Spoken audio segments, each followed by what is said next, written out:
Successfully growing your agency isn't just about finding clients, though obviously that is quite important. It's arguably more important to avoid the wrong client. Now, I started my SEO agency in 2016 and I built it to 7 figures in 3 years. I've had a lot of clients over the past 8 years. Moreover, I've helped hundreds of entrepreneurs start their own SEO agencies and they've had a lot of clients over the years. In this video, I'm going to expose the red flags that separate dream clients from absolute nightmares, and trust me, I've had both. Now, I asked for input for this video in my free school community, so I could base it on more than just my own experience. I'm going to make sure there's a link in the description so you can join that school community and be a part of this conversation. I've divided these red flags into 5 categories: financial, communication, past experience, business readiness, and micromanagement. First up, financial red flag. So back in the early days of my agency, I was often desperate to land new clients. I'd lay out a scope of work and a price. Let me tell you about a time when I was speaking with a website design agency owner. We'll call him Nick, and he was looking for an ongoing SEO partnership. I was very excited to have this conversation. Nick communicated how many dozens of clients they had who were looking for SEO services. This felt like an amazing opportunity. But first, Nick wanted to see if I knew how to successfully run an SEO engagement. He wanted to see if I could actually rank a website. So I gave my pricing for this first trial at $1,000 per month. Nick, of course, pushed back. Look at the opportunity, he said. Look at the exposure. Look at how many more clients you're going to be able to get once you show me that you know how to rank websites. So I relented, and I gave Nick a discount to only $200 a month for the exact same scope of work. So this was actually below my profit margin. So I was losing money every month with this engagement. But I thought it was worth it because once I showed him how I knew how to rank websites, I'd get a lot more clients. Now, Nick was exceptionally demanding. There are rarely emergencies in SEO. These things take time.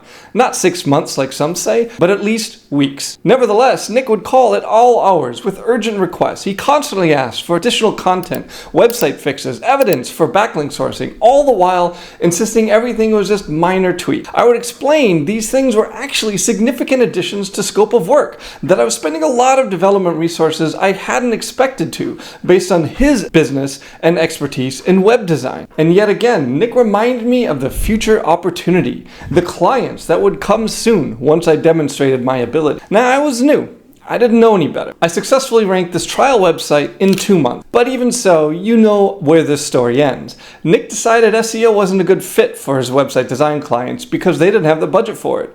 Turns out most of his clients were very small local businesses who often maxed out their marketing budget on building the website with Nick. So learn from my mistake. The worst clients I've ever had have been clients who attempted to negotiate pricing. Now, not all of them are as bad as Nick, but none of them were excellent long-term clients. I'm not saying budget constraints are bad necessarily. We'll often adjust scope of work to meet a potential client's budget. But the important point there is adjusting scope of work. I no longer will reduce pricing while keeping scope of work the same. Every time I've done this in the past, while thinking just this once more, I've absolutely come to regret it. So to avoid this issue biting you, first, have a clear written scope of work. Now, if a client pushes for a lower price, be prepared to reduce the scope of work to accommodate. You can say something like, sure, we can do $200 a month if we only focus on this and this. A second idea is to create good, better, best pricing package. That allows your prospects to choose the package that fits their budget. While financial discussions can be tricky, they're not the only warning signs. Let's talk about communication style. Now, rude prospects definitely fall into this. But if someone is rude straight from the get-go, hopefully they're not going to fool you into taking them on as a client. More subtle is clients who aren't responsive. This is particularly relevant for messages that request them to complete an action, such as answer a question, provide an okay to post content, give access to the Google Search Console account, or anything else that you might need a client to do as part of an SEO engagement. Because if they're paying a fixed monthly budget, but you need their okay, or you need them to do an action to keep the project moving forward, and they're not being responsive, not only are you not able to do the work, but when they become responsive, they're likely going to find you at fault for not showing any results. And clearly, it's not reasonable for them to do that, but take it from me, you're almost never going to be able to convince a client that something was their fault. Always, with this engagement, it is your fault, it is your responsibility. Now, when we find non-responsive clients and need to stop moving the project forward because of them, We'll ask them multiple times via email, phone calls, text messages, but if we still don't hear anything back, we'll just pause billing. This obviously isn't ideal, but if we continue to bill them, we're opening themselves up for problems because, to be honest, we're not actually doing anything to move the project forward anymore. Now, in the opposite direction are clients who want weekly Zoom meetings for update. This is a ridiculous waste of time. Honestly, even monthly Zoom meetings aren't necessary for the vast majority of SEO engagement. A quick monthly email with what we did last month, what we're going to do this month, and current results such as ranking or traffic is sufficient for the vast majority of my clients. Now, if a client asks for weekly meetings, I'll agree with the caveat that meeting on that frequency will take resources away from the actual work of doing the SEO. Time is an important resource. So if they want to spend it meeting and not actually working to improve their rank, well, that's on them and I'll give them that option. You can make it easier to manage these communication challenges by first, set clear communications expectations early on. If they don't respond for weeks, let them know directly how this affects your ability to achieve their goal. And two, implement a work pause process in your own agency so you don't worry about making decisions like this on the fly. And third, in your good, better, best pricing options, make the best option have more frequent Zoom meetings availability. That makes it clear that they're paying more to get a benefit like that. So now that we've covered how to spot and handle communication issues, let's look at what a client's past can tell us about their future behavior. You might be happy to hear if you're speaking to a prospect and they start bashing their prior SEO agency. You're thinking to yourself, what a great opportunity to show that your agency is better than their previous one. But this could just as easily be a sign that the prospect has unrealistic expectation, and in a few months, they'll be bashing you to their next provider. So you can get a feel for which this is. They hired a bad agency versus they have unrealistic expectation by what their specific complaints are about their prior agency. Make sure you ask when you start to hear this bashing. Ask for specifics. One of our new clients had been paying $6,000 a month for SEO, and they bashed their prior SEO provider incessantly. So one of the first things I did as a part of this onboarding process was, of course, ask for access to their Google Search Console. Not only did this client not know what the Google Search Console was, after we investigated it, it became clear that the prior SEO agency never even set up the Search Console. Now, in my opinion, it's absolutely ridiculous to be charging anything for SEO, much less $6,000 a month, and not even bother setting up Google's free tool that allows you to monitor your SEO progress. So that's an example of a client who admittedly hired a bad SEO agency, and not one who has unrealistic expectation. But definitely, bashing prior providers is a red flag that should get you to pay closer attention to what they have to say. To determine whether this client hired a bad company or has unrealistic expectations, make sure you ask specific, detailed questions about their past experience. Request access or copies of prior SEO reports or analytics to verify their claims. And third, you can offer a paid SEO audit before the full engagement begins, and that way you can set realistic expectations. Understanding a client's history is crucial, but it's equally important to assess their readiness for success. So let's explore why a client's current business setup matters.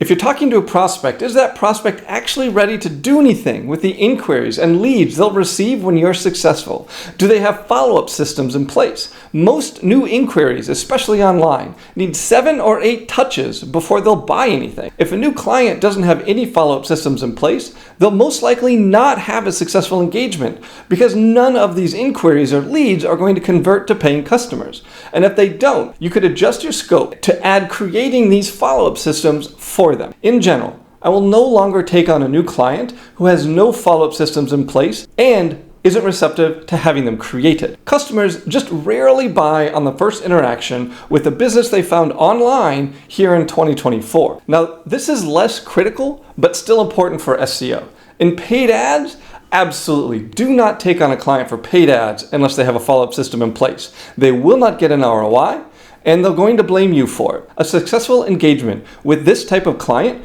requires that 1, your agency should have a pre-engagement checklist of necessary systems and processes for successful clients of yours to have in place. 2, offer onboarding packages that include setting up essential tools like Go High Level, Google Search Console, Google Analytics. 3, you can look to find experts in other services such as email marketing that you can refer new clients to and that way offer a comprehensive marketing solution. A client's readiness can make or break an SEO campaign, but even the most prepared client can cause issues if they don't trust the process. Next, Let's discuss the challenges of micromanagement. Everyone hates being micromanaged, but in SEO, it can actively be a detriment to a successful project. Let me tell you about a client I once had. I'll call him Mark. Mark owned a local law firm.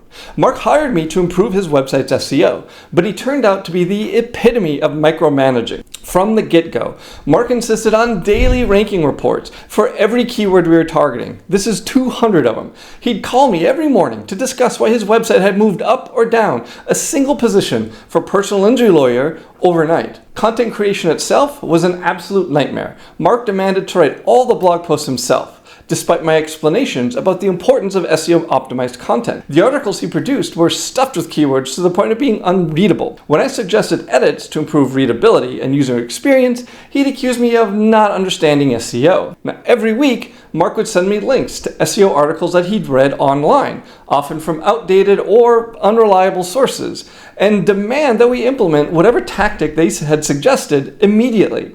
I constantly had to explain why these tactics were not only ineffective, but could actually harm his site's ranking. After 6 months of this, I finally had to call it quits. So avoiding all of these red flags is possible. Develop your sales script to identify and raise these red flag issues. Ask about their business readiness, their experience with prior SEO firms, and what their goals, expectations are for this engagement. Develop a script that will politely, professionally decline clients who display too many of these red flags. And you can offer a paid SEO audit to start new engagements with a relatively small, fixed scope of work before entering a long-term engagement. Date the client before you get married. In retrospect, all of these issues with clients were apparent at first discussions with them. I should have listened to my gut, trusted my instinct, but I was nearly desperate to grow my agency with new clients and ignored this. And in each case, I tried to explain the challenges these behaviors created with no real improvement, but I still kept them on as clients until it became unworkable, until I'd spent so much time and energy that other good clients were getting ignored. Now, I hate the phrase, the squeaky wheel gets the grease, but that can be so true with bad clients. Now that you know red flags for clients and how to not get those clients, I want you to check out this Facebook ads campaign that I ran at my agency and landed 30 clients in 30 days. In that video, I break down everything about that campaign, the targeting, the ad copy, the images, the landing page, and the follow-up systems. You can copy this and start building your agency with solid clients.